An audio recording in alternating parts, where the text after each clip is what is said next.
ബി.ജെ.പിയുടെ രണ്ടാം ഘട്ട സ്ഥാനാർത്ഥി പട്ടിക അടുത്ത ഒരാഴ്ചയ്ക്കുള്ളിൽ തന്നെ പൂർത്തിയാകും. അതേസമയം തന്നെ ലോക്സഭാ തെരഞ്ഞെടുപ്പിൽ ഏറ്റവും അധികം ചർച്ച ചെയ്യപ്പെട്ട ഒരു ലോക്സഭാ മണ്ഡലമാണ് വയനാട് ലോക്സഭാ മണ്ഡലം. അതിനുള്ള പ്രധാനപ്പെട്ട കാരണം എന്ന് പറയുന്നത് അവിടെ UDFന്റെ സ്ഥാനാർത്ഥി രാഹുൽ ഗാന്ധിയാണ് എന്നുള്ളത് തന്നെയായിരുന്നു. അതുകൊണ്ട് തന്നെ യഥാർത്ഥത്തിൽ ഒരു ചർച്ചയുണ്ടായിരുന്നത് രാഹുൽ ഗാന്ധിക്ക് എതിരാളിയായി ഇടതുപക്ഷത്തിന്റെ ഭാഗത്തു നിന്ന് ആര് എന്നുള്ളതായിരുന്നു. അതേസമയം തന്നെ NDA എന്ന് പറയുന്ന മുന്നണിയെ ഒന്ന് രാഷ്ട്രീയ കേരളം മാറ്റി നിർത്തി തന്നെയാണ് ഒരു ചർച്ചയിലേക്ക് നീങ്ങിയിട്ടുണ്ടായിരുന്നത്. സ്വാഭാവികമായും NDAയുടെ ഭാഗത്ത് നിന്ന് അത്ര കരുത്തനായ ഒരു നേതാവ് ഉണ്ടാകാൻ സാധ്യതയില്ല എന്നുള്ളൊരു വിലയിരുത്തലാകാം അത്തരമൊരു ചർച്ചയിലേക്കെല്ലാം തന്നെ നീങ്ങിയതിന് പുറകിലെ പ്രധാനപ്പെട്ട കാരണം എന്ന് പറയുന്നത്.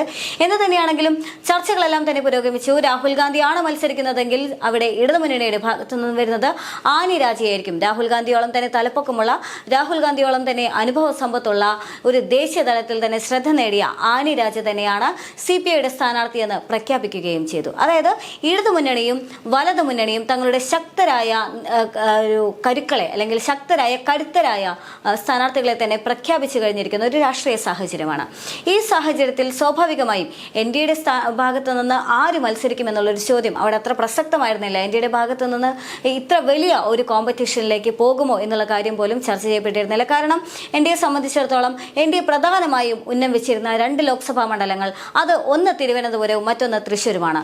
ആ തിരുവനന്തപുരമോ തൃശ്ശൂരോ അവിടെ മാത്രം വിജയിക്കുക എന്നത് മാത്രമാണ് BJPയുടെ ലക്ഷ്യം എന്നുള്ള ഒരു വിലയിരുത്തലാണ് യഥാർത്ഥത്തിൽ കേരളത്തിൽ ഉണ്ടായിരുന്നത്, അല്ലെങ്കിൽ രാഷ്ട്രീയ കേരളത്തിൽ ഉണ്ടായിരുന്നത് എന്ന് തന്നെ പറയേണ്ടി വരും. പക്ഷേ കരുക്കളെല്ലാം തന്നെ ശക്തമായി മാറ്റുകയാണ് ഇപ്പോൾ ലോക്സഭാ തെരഞ്ഞെടുപ്പിൽ NDAയുടെ ഭാഗത്തു നിന്നും.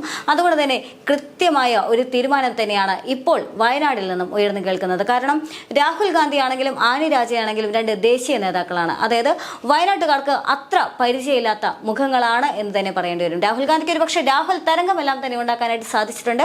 അതേസമയം തന്നെ ആനി രാജയാണെങ്കിൽ ഒരുപാട് വിഷയങ്ങളിൽ ഇടപെട്ടുകൊണ്ട് അവർ പലപ്പോഴും അവരുടെ ഒരു ഇമേജ് അല്ലെങ്കിൽ അവരുടെ മൈലേജ് വർദ്ധിപ്പിക്കാൻ അവർ ശ്രമിച്ചിട്ടുണ്ട് എന്നുള്ളതും യാഥാർത്ഥ്യം തന്നെയാണ്. പക്ഷേ ഒരു മണ്ണിന്റെ മണമുള്ളയാൾ, പ്രത്യേകിച്ചും വയനാട് പോലുള്ള ഒരു ലോക്സഭാ മണ്ഡലത്തിൽ, വയനാട് പോലുള്ള ഇത്രയധികം കൃഷിയും അതുപോലെ തന്നെ ആദിവാസികളും എല്ലാവരുമുള്ള അത്തരമൊരു മണ്ണിന്റെ മണമുള്ള ഒരു ലോക്സഭാ മണ്ഡലത്തിൽ ആര് സ്ഥാനാർത്ഥിയാകും എന്നുള്ളൊരു ചോദ്യം, അവിടെ ആര് നിന്നാലായിരിക്കും കൂടുതൽ ശ്രദ്ധിക്കപ്പെടുക എന്നുള്ളൊരു ചോദ്യം ഏറെ പ്രസക്തമായിരുന്നു. ആ ചോദ്യം തന്നെയാണ് യഥാർത്ഥത്തിൽ ഇവിടെ NDA വോട്ടാക്കി മാറ്റുന്നത്.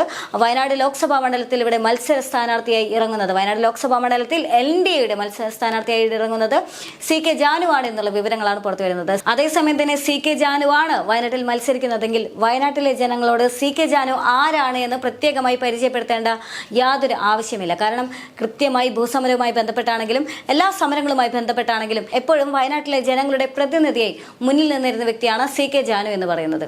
അതുകൊണ്ട് തന്നെ ഈ ഇടതുമുന്നണിയാണെങ്കിലും അതുപോലെ തന്നെ വലതുമുന്നണിയാണെങ്കിലും ദേശീയ തലത്തിൽ നിന്നുള്ള കരുത്തരായ നേതാക്കളെ ഇറക്കിക്കൊണ്ട് കളം പിടിക്കാൻ ശ്രമിക്കുന്ന സാഹചര്യത്തിൽ NDAയുടേത് എന്ന് പറയുന്നത് തികച്ചും വ്യത്യസ്തമായൊരു നീക്കം തന്നെയായിരുന്നു. അത് യഥാർത്ഥത്തിൽ എപ്പോഴും പറയുന്ന പോലെ തന്നെ BJPയുടെ ശക്തമായ ഒരു രാഷ്ട്രീയ തന്ത്രം എന്ന് പറയുന്നത് അത് ആ നാടിന്റെ പൾസ് അറിഞ്ഞുകൊണ്ട്, ആ നാടിന്റെ ജിയോ പൊളിറ്റിക്സ് അറിഞ്ഞുകൊണ്ടുള്ള ഒരു നീക്കമായിരിക്കും സ്വാഭാവികമായും ഉണ്ടാകുക എന്നുള്ളത് തന്നെയാണ്. അതേ നീക്കം തന്നെയാണ് ഇക്കുറിയും, അല്ലെങ്കിൽ അതേ തന്ത്രം തന്നെയാണ് ഇക്കുറി വയനാട്ടിലും പരീക്ഷിക്കുന്നത്. വയനാട്ടിൽ ഇക്കുറി അങ്ങ് ദേശീയ തലത്തിൽ നിന്നുമുള്ള ആളെ ഇറക്കുന്നില്ല, അല്ലെങ്കിൽ അത്തരത്തിലുള്ള നീക്കത്തിലേക്കൊന്നും അല്ലെങ്കിൽ അത്തരത്തിലുള്ള പരീക്ഷണങ്ങൾക്കൊന്നും തന്നെ BJP അല്ലെങ്കിൽ NDAയോ തയ്യാറാകുന്നില്ല. അവിടെ കളത്തിലിറക്കുന്നത് CK ജാനുവിനെ തന്നെയാണ്. CK ജാനു തന്നെ ഇക്കുറിയും മത്സരിക്കുമെന്നുള്ള വിവരങ്ങൾ പുറത്തുവരികയാണ്. എന്തു തന്നെയാണെങ്കിലും NDAയുടെ തീരുമാനം ഇതാണ്. വയനാട്ടിൽ രാഹുൽ ഗാന്ധിയാണ് UDFന്റെ സ്ഥാനാർത്ഥിയാകുന്നതെങ്കിൽ NDA ഘടകകക്ഷിയായ JRPയുടെ CK ജാനുവിനെ തന്നെ മത്സരിപ്പിക്കും എന്നുള്ളത് തന്നെയാണ് ഇപ്പോൾ പുറത്തു വരുന്ന വിവരം. എന്നാൽ അതേസമയം തന്നെ വയനാട് ലോക്സഭാ മണ്ഡലം ഏറെ ചർച്ച ചെയ്യപ്പെട്ടിട്ടുണ്ടായിരുന്നു. രാഹുൽ ഗാന്ധിയോടെ മത്സരിക്കുമെന്നും മത്സരിക്കില്ല എന്നുള്ള വിവരങ്ങളെല്ലാം തന്നെ പുറത്തു വന്നിട്ടുണ്ടായിരുന്നു. പക്ഷേ ഇപ്പോൾ അവസാനമായിട്ട് പുറത്തു വന്ന വിവരം അനുസരിച്ച് എന്തു തന്നെയാണെങ്കിലും കോൺഗ്രസിന്റെ സംസ്ഥാന നേതൃത്വം ദേശീയ നേതൃത്വത്തോട് ആവശ്യപ്പെട്ടിരിക്കുകയാണ് രാഹുൽ ഗാന്ധി തന്നെ വയനാട്ടിൽ മത്സരിക്കുമെന്നുള്ളത്. ഇനി രാഹുൽ ഗാന്ധി വയനാട്ടിൽ മത്സരിക്കാതെ പിന്മാറുകയാണെങ്കിൽ അത് കോൺഗ്രസിന് വലിയ തരത്തിലുള്ള ക്ഷീണം ഉണ്ടാക്കാനുള്ള സാധ്യതയുണ്ട്. അത് ദേശീയ തലത്തിലാണെങ്കിലും ശരി, സംസ്ഥാന തലത്തിലാണെങ്കിലും ശരി. കാരണം സ്വാഭാവികമായിട്ടും ഉയർന്നു വരുന്ന വിമർശനം എന്ന് പറയുന്നത്, പ്രത്യേകിച്ചും കേരളത്തിൽ നിന്ന് ഉയർന്നു വരുന്ന വിമർശനം എന്ന് പറയുന്നത് CPIയുടെ സ്ഥാനാർത്ഥിയായ ആനി രാജയെ കണ്ട് ഭയന്നുകൊണ്ടാണ് രാഹുൽ ഗാന്ധി വയനാട്ടിലെ മത്സരത്തിൽ നിന്ന് പിന്മാറിയത് എന്നുള്ള വാർത്തകൾ വരും. സ്വാഭാവികമായും ഇനി അവിടെ ആനി രാജയാണെങ്കിൽ പോലും രാഹുൽ തരംഗം ഇപ്പോഴും കെട്ടടങ്ങിയിട്ടില്ലാത്ത ഈ രാഷ്ട്രീയ സാഹചര്യത്തിൽ രാഹുൽ ഗാന്ധി തന്നെ ഉയർന്നു വരാനുള്ള അല്ലെങ്കിൽ വിജയിച്ചു വരാനുള്ള സാധ്യത ഏറെയാണ് എന്നുള്ളതും ഒരു ഘടകം തന്നെയാണ്. ഇതേ രാഷ്ട്രീയ സാഹചര്യത്തിൽ പിന്നെ രാഹുൽ ഗാന്ധി പിന്മാറിക്കഴിഞ്ഞാൽ സ്വാഭാവികമായും അത് UDFന് വലിയ തരത്തിലുള്ള തിരിച്ചടിയാകും. പിന്നീട് അത് കോൺഗ്രസിനെ സംബന്ധിച്ചിടത്തോളം CPIയുടെ സ്ഥാനാർത്ഥിയെ കണ്ട് ഭയന്നോടി പറന്നോടിയതല്ലേ നിങ്ങളുടെ ദേശീയ നേതൃത്വത്തിലെ രാഹുൽ ഗാന്ധി എന്ന് പറയുന്ന ഈ ദേശീയ ഐക്കൺ പോലും എന്നുള്ളൊരു ചോദ്യം വന്നു കഴിഞ്ഞാൽ അത് സ്വാഭാവികമായും കോൺഗ്രസിന് വളരെ വലിയ ദോഷം ചെയ്യുമെന്നുള്ള കാര്യം തീർച്ചയാണ്. മറ്റൊരു കാര്യം എന്ന് പറയുന്നത് രാഹുൽ ഗാന്ധി ഇനി വയനാട്ടിൽ മത്സരിക്കുന്നില്ല, പകരം തെലങ്കാനയിലോ കർണാടകയിലോ മത്സരിക്കുകയാണ് എന്ന് തന്നെ ഇരിക്കട്ടെ.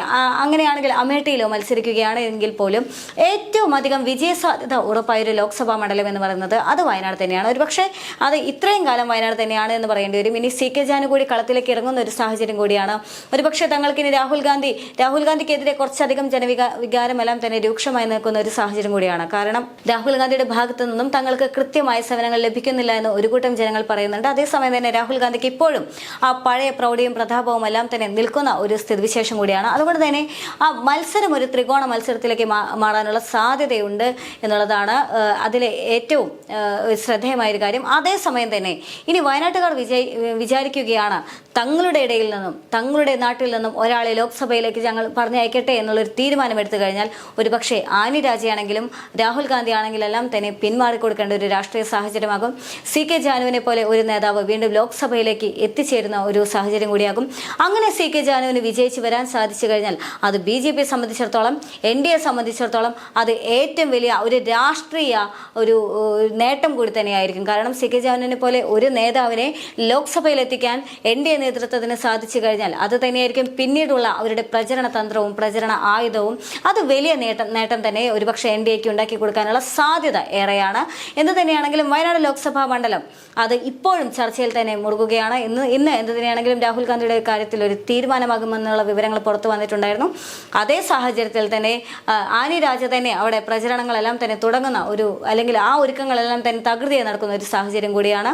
ഇനി സി കെ ജാനു തന്നെയാണോ എന്നുള്ള കാര്യത്തിലും ഇപ്പോഴും തീരുമാനമായിട്ടില്ല. സി കെ ജാനു ആണെങ്കിൽ ഒരുപക്ഷെ അത് ത്രികോണ മത്സരത്തിലേക്ക് തന്നെ മൂവരും കൂടി കൊമ്പ് കൊടുക്കുന്ന ഒരു സ്ഥിതിയിലേക്ക് തന്നെ ഉയർന്നു വരാനുള്ള സാധ്യതയും ഏറെയാണ്.